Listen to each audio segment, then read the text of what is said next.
Welcome to our channel. ఈరోజు మనము రాజ్మా తోటి టమాటా పేస్ట్ని యాడ్ చేసి ఎంతో టేస్టీగా రాజ్మా టమాటా రైస్ని ప్రిపేర్ చేసుకోవటం కోసం ముందుగా అలసందలను మామూలుగా శనగలు అవైతే 8 అవర్స్ పాటు నానబెట్టుకుంటే సరిపోతుందండి. కానీ అలసందలకు కొంచెం టైం ఎక్కువ పడుతుంది.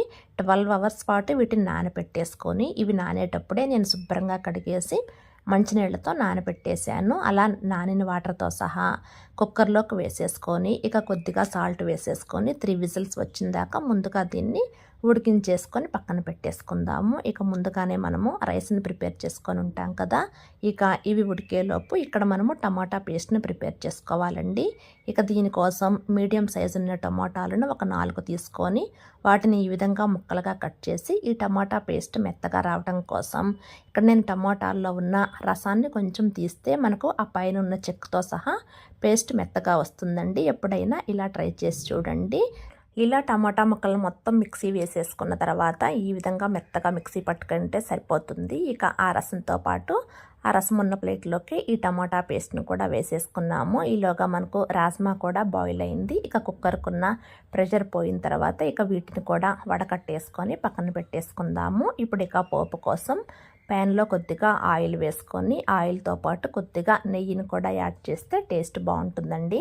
ఇవి రెండు హీట్ అయిన తర్వాత దాల్చిన చెక్క, ఇలాచి, షాజీరా, లవంగం వేసేసుకుందాము. తర్వాత 2 బిర్యానీ ఆకులు కూడా వేసుకొని 1 నిమిషం పాటు దీన్ని ఫ్రై చేసుకున్న తర్వాత ఇక కారానికి సరిపడా పచ్చిమిర్చిని కూడా వేసుకుందాము. మీకు కావాలంటే ఇక్కడ సన్నగా కట్ చేసిన ఉల్లిపాయలు వేసుకొని అయినా సరే ఫ్రై చేసుకోవచ్చు. తర్వాత మీకు కావాలనుకుంటే కొన్ని జీడిపప్పు ముక్కలను కూడా వేసేసుకొని ఫ్రై చేసుకున్న తర్వాత కొద్దిగా అల్లం వెల్లుల్లి పేస్ట్ని కూడా వేసుకోండి. ఇక్కడ అల్లం వెల్లుల్లి పేస్ట్ ప్లేస్లో అల్లం వెల్లుల్లి చిన్న చిన్న ముక్కలుగా కట్ చేసైనా సరే ఇష్టం ఉన్నవాళ్ళు వేసుకోవచ్చండి. ఇలా ఇదంతా ఫ్రై అయిన తర్వాత ఇక్కడ మనము టమాటా పేస్ట్ ఇదొక్కటే కొంచెం పచ్చివాసన పోయిందాకా బాయిల్ చేసుకోవాలండి. ఇలా టమాటా పేస్ట్ వేసిన తర్వాత ఈ రైస్లోకి కంపల్సరిగా మనము పుదీనాని యాడ్ చేయాలి. కొద్దిగా పుదీనాని కూడా వేసుకొని ఇక టమాటా పేస్ట్ మనకు త్వరగా మగ్గటానికి కొద్దిగా సాల్ట్ వేసుకొని ఈ టమాటా పేస్ట్ని మగ్గించుకుందాము.